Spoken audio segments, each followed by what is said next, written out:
Role of anesthetists in infection control.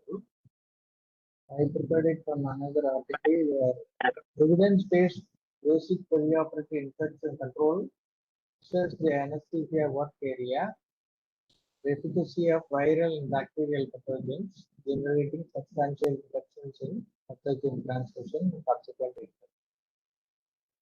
Now, the primary routes of infection are direct contamination of the wound, contiguous spread from existing colonization or colonization results from the patient care, sterilization of particles contaminated by pathogens from various anesthesia workflows, such as contaminated engine surfaces, equipment, etc., and the hematogenous spread occurring as a result of injection of contaminated pathogens via injection port, syringe sticks, or medication in malformation.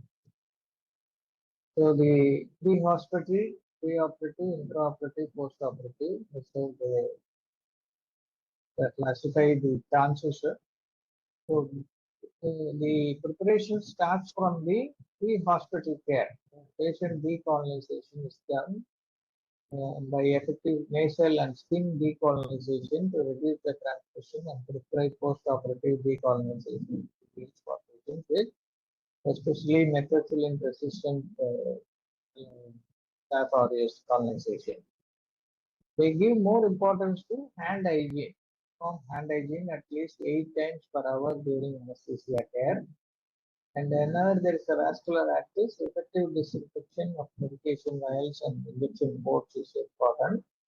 And environmental cleaning, ensuring routine and multifaceted perioperative environment cleaning between cases and terminal cleaning at the end of the surgical. So this is how they classify the various steps or the rules of disinfection.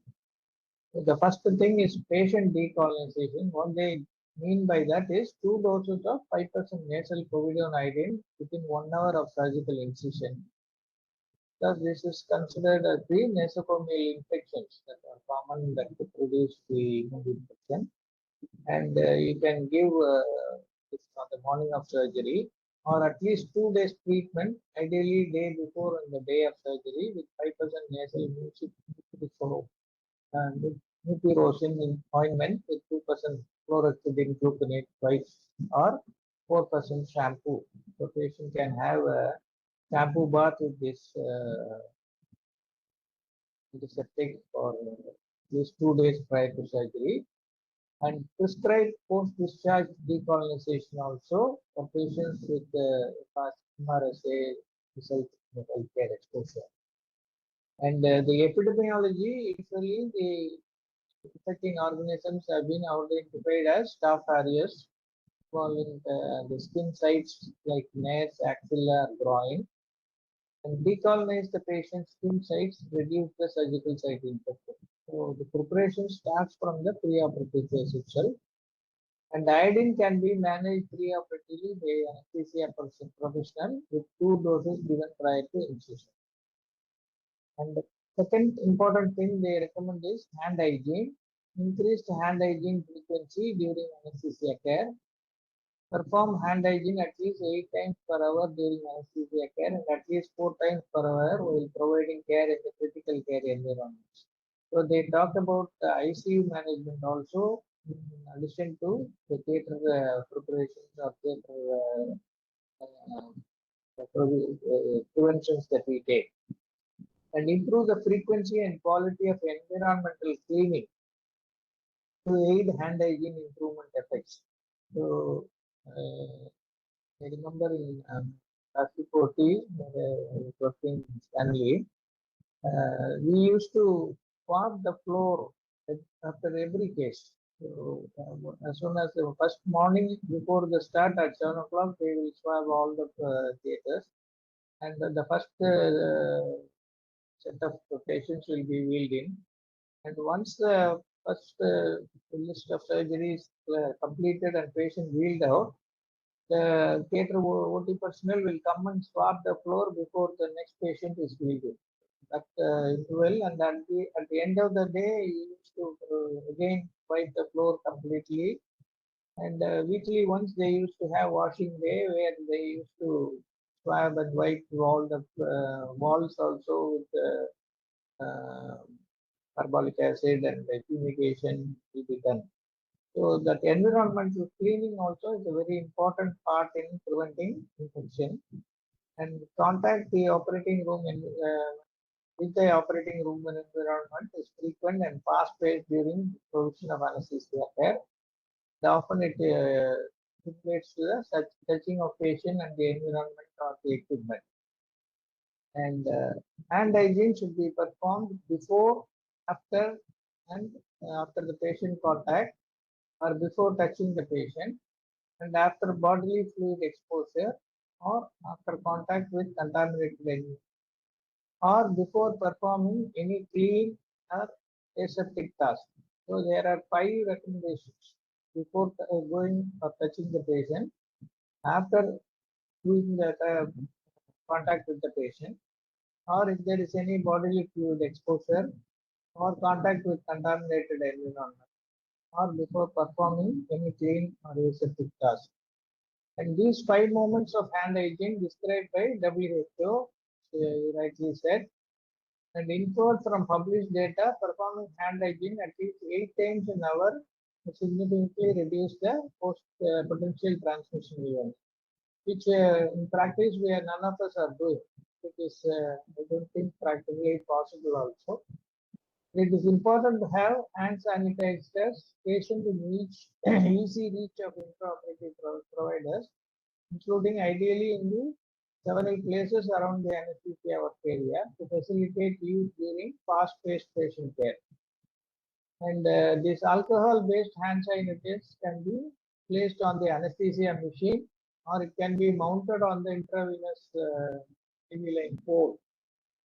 Nowadays, many hospitals don't use an IV stand at all. The filling hooks are there from which we normally uh, the fluids. And, so, or it can be provided on the waist of the providers. So you can have a shelf-like thing where the sanitizer can be placed. Now, all members of the perioperative team, including circulating nurses, scrub technologists, surgeons, clinical anesthesia technologists, everybody should employ the recommended measures. So it is not only the anesthesiologist who should think about hand hygiene. Everybody in the theater should follow this hand hygiene, which will be very, very useful in preventing the infection. And whenever there is a need for vascular care, disinfect the ports using 70 to 90% isopropyl alcohol prior to access. And you can suggest a hard scrubbing, create friction for 5 to 30 seconds, followed by drying. So it is not that you just take a swab and just lightly touch it and remove it. It should be in contact for at least 5 to 30 seconds before it is allowed to dry. And if using caps designed to clean needleless connectors, use products proven to be effective and follow manufacturers' recommendations. And some of the diseases are at least 10 seconds in contact with the 70 to 90% isopropyl alcohol. Then avoid use of open lumen, that is uncovered stopcocks, as they are at increased risk of contamination and cannot be disinfected well once contaminated. Contamination is associated with increased mortality. And clean all medication oils with alcohol white so the dust cover is removed. So all of you know all the vials will have a plastic cover which has to be flipped open, and there will be a central rubber where through which you draw the drug. So once you remove that plastic cover, you have to swab that central portion through which you are going to take the drug. And keep injection ports in this IV fluid off the floor. They should not fall on the floor or be touching. Then coming to environmental cleaning, implement post-induction sedation cleaning using two-tip approach, including wipes containing at least one alcohol and one quaternary ammonium compound. So two different antiseptics to be used. We can use microfiber cloth to increase removal of the bioburden of this particular agents. Organize the environment into clean and dirty spaces.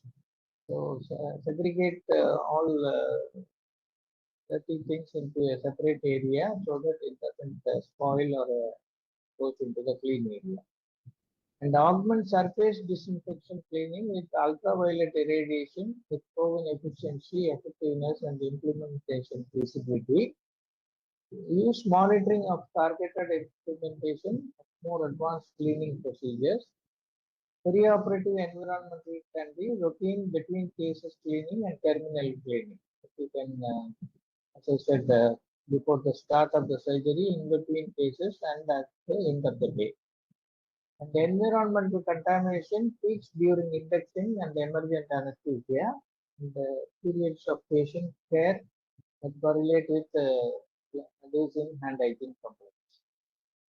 And the adjustable pressure limiting valve, that is the APL valve in your anesthesia machine, the agent dial in the anesthesia machine, they are the most commonly handled parts in a anesthesia workstation or any anesthesia machine.